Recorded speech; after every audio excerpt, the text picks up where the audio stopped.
Prices on the rise, a warning. You may not actually be getting what you pay for at the pump. Tonight, ABC 57 investigates the accuracy of your gas pumps. Regular is now well above $3 a gallon, and if that's not bad enough, we found some local gas stations shortchanging customers too.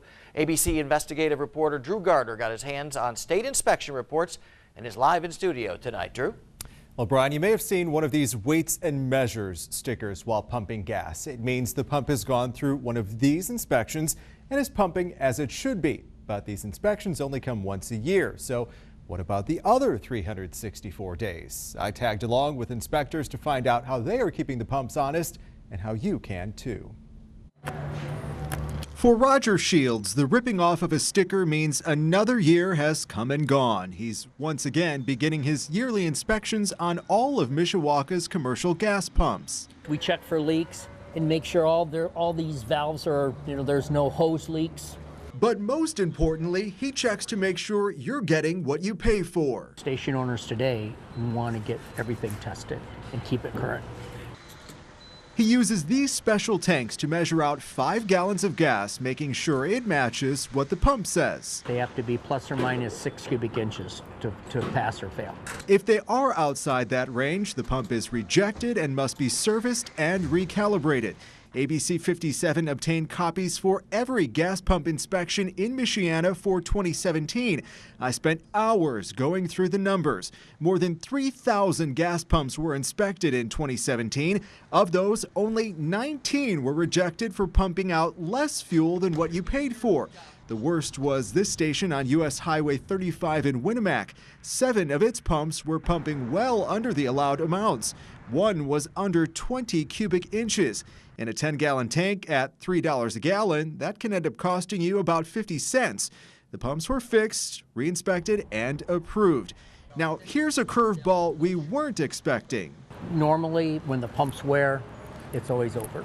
So in the customer's favor. In the customer's favor. Inspection reports confirmed that 86 gas pumps were rejected in 2017 for pumping over the tolerable limits, giving you more gas than you actually paid for. The inspection reports also noted 65 gas pumps were hit with various violations, mostly leaky hoses and broken screens, but some of the violations can hit you in the wallet. When pumping gas on those really hot or cold Michiana days, you may be like most people. You start the pump and you get right back into your car. But inspectors say if you don't keep your eye on the meter, it could end up costing you. Have you ever heard of pump jump? I have not. How about meter creep? Sound familiar? No. And she wasn't the only one. Pump jump is when the meter jumps ahead before you've even pumped a drop. Meter creep is when the meter keeps going after the pump has stopped.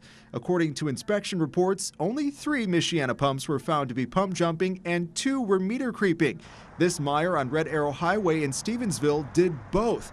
The defective pumps were tagged, repaired, and re-inspected before they were allowed to pump fuel again. Will you pay attention a little closer now? Absolutely. I'm doing it now. Now that you said it, paying a little bit more attention. If you do notice a problem when pumping, inspectors encourage you to give them a call. But it's important you remember a few things: which pump you used, which blend you chose, the price per gallon, the exact total you paid, and most importantly, a copy of your receipt. That information can help keep the pumps honest until the inspectors, like Roger, come back next year to test them all again. And to report pump problems in Indiana, call your local weights and measures inspector, and in Michigan, call the Department of Agriculture. We have contact information for both of those now at abc57.com. There you will also find our interactive map with the results for all 2017 pump inspections. Just click on your local gas station to see how the pumps checked out. 7 News at 11. It's sad that they're ripping the people off. They're ripping the taxpayers off. ABC 57 News investigates local township government and where your money is really going.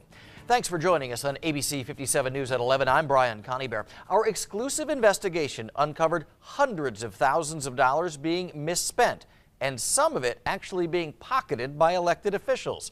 ABC 57 investigative reporter Drew Gardner even discovered a criminal probe in one Michiana township. Drew? That's right, Brian. I have here in my hand a copy of an Indiana Board of Accounts report on the finances of Wayne Township in Stark County. Now, inside it, accusations that the trustee and deputy trustee overpaid themselves by thousands of dollars, and as of today, they are still controlling the township's finances. Nestled in the southwestern corner of Stark County is Wayne Township, a population of 4,541 people. It covers the mostly rural area surrounding North Judson. The township mostly focuses on providing fire protection and financial assistance to those in need. During an audit of the township's finances, the State Board of Accounts found that between January 1st, 2009 and December 31st, 2016, the township trustee, Clara Schott, overpaid herself by more than $11,000. During that same time, Deputy Trustee Donald Schott was also overpaid by $3,700. Donald also happens to be Clara's husband. Indiana's nepotism law allows township trustees to hire up to one relative if the township office is located in the trustee's personal residence. This is the Schott's North Judson home. It's listed as the official offices for Wayne Township. Now, according to the State Board of Accounts report, the Schotts also overpaid the office rent by more than $5,000. Since the office is also their home, that means more tax dollars that went right into their pockets. According to the State Board of Accounts report, the overpayments to the Schotts and the office rent, along with the costs of the audit, all add up to $22,072.78. We set out to get some answers from them. But no one answered the door. The person you have dialed, take your call now. Or our call. ABC 57 did obtain a copy of a default judgment filed against the Schotts by the Indiana Attorney General's office in December of last year. The Schotts are now on the hook for the overpaid amounts, damages, and interest, all totaling up to almost $74,000. ABC 57 spoke to several people in Wayne Township who say they aren't surprised by the allegations, including Kelly Roseman.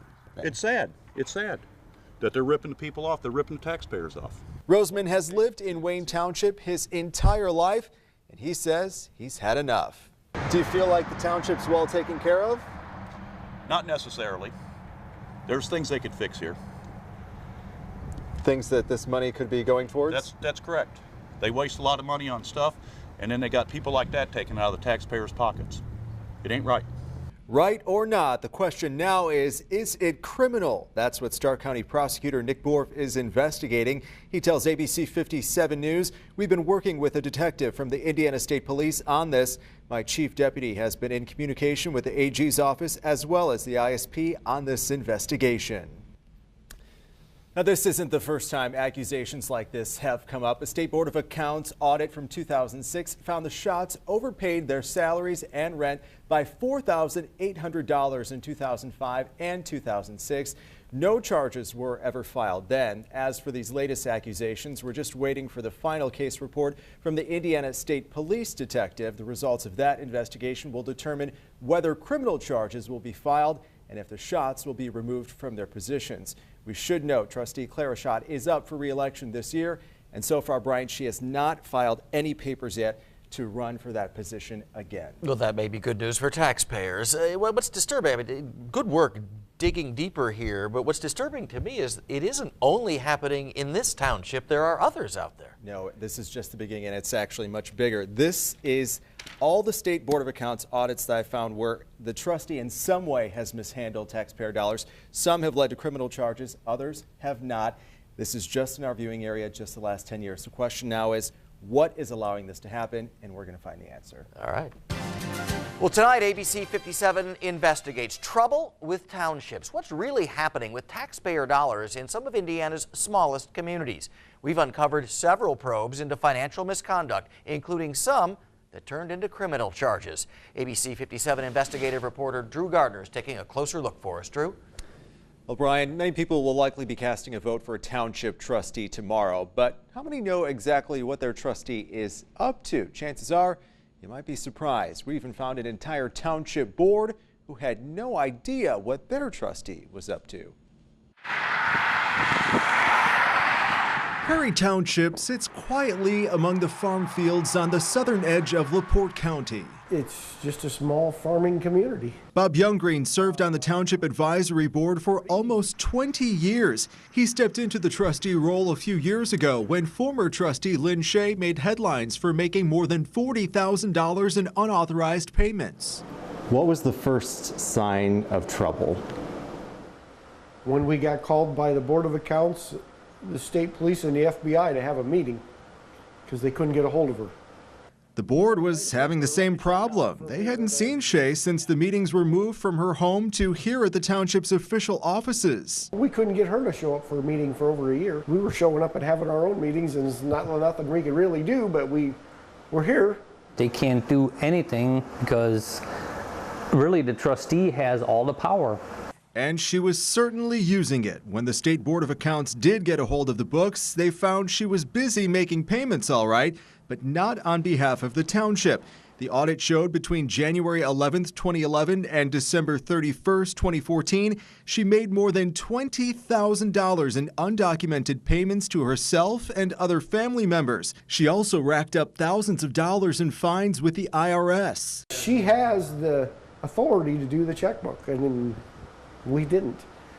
I went to the bank that we have our checking account, and they wouldn't tell me anything because we weren't on the account. The bank actually let Shea make more than $7,000 worth of transfers from the township account into her personal account. It took Bob and the board 3 years to get the township's finances back on track. Prairie Township isn't the only place where this is happening. Our investigation found more than a dozen State Board of Accounts audits that revealed some kind of misspending in our local townships. Some amounts were small, like Elkhart County's Jackson Township. The trustee there using township funds to buy personal gift cards in the month of December for 3 years, totaling $617. Others were much larger, like Tippecanoe Township in Pulaski County. Former trustee Kathleen Keller was charged with theft, forgery, and official misconduct. According to this 2016 audit, Keller made more than $100,000 worth of unauthorized payments to herself between January of 2012 and April of 2016. Current trustee Marty White made the discovery in August of 2016 after taking over for Keller when she suddenly resigned. We hardly had any money in the account, $500 and some, with outstanding invoices that hadn't been paid. And more bills on the way for cemetery maintenance and the township's fire protection. It took us a while to even get people convinced we have a problem here. Marty was persistent, though, and eventually got someone to listen. From the Pulaski County prosecutor, contacting the Indiana State Police investigator, then them contacting State Board of Accounts. The township's scheduled audit was then moved up. In the meantime, Marty was forced to take out an emergency loan to make sure the township kept its fire protection. We started over, basically. This wasn't the first time they came close to starting over. The trustee before Keller had also mishandled tax dollars, overpaying her salary and her husband's salary, who was the deputy clerk. The total overpayments then added up to more than $27,000. By now, you may be asking, how does this keep happening so often in so many townships? We did too, so we went to local lawmakers. ABC 57 reached out to all of the Indiana state representatives for our area. All declined to comment on this story. During this year's legislative sessions, House Bill 1005 was introduced that would consolidate township government, requiring townships with populations fewer than 1,200 people to merge with other townships. The bill failed to make it to a full vote. You need your small township trustees, I believe, because they know the people, they know what's needed in the townships. Instead, Marty believes there just needs to be more oversight. All this stuff is public record, is the thing. Anybody can come to the front door at any time, ask to see those things, and they can see them. Back in Prairie Township, the board has put new rules in place that will hopefully prevent this from happening again. Accountability. Opening the books, let everybody know what's going on. And for any current or future trustees out there who might be thinking of abusing their power, Bob has this message. Be careful, your time's coming. Well, since our story first aired investigating township government back in March, we've received several calls, emails, and even personal visits from people asking us to investigate their townships. We're looking into those cases with the help of the State Board of Accounts, and we'll bring you updates as we get them. And if you think there may be trouble in your township, send us an email to 57investigates@abc57.com or call our investigative tip line at 574-344-5579. You can also visit abc57.com right now to see if your township has been investigated. Live in the studio tonight, Drew Gardner, ABC 57 News.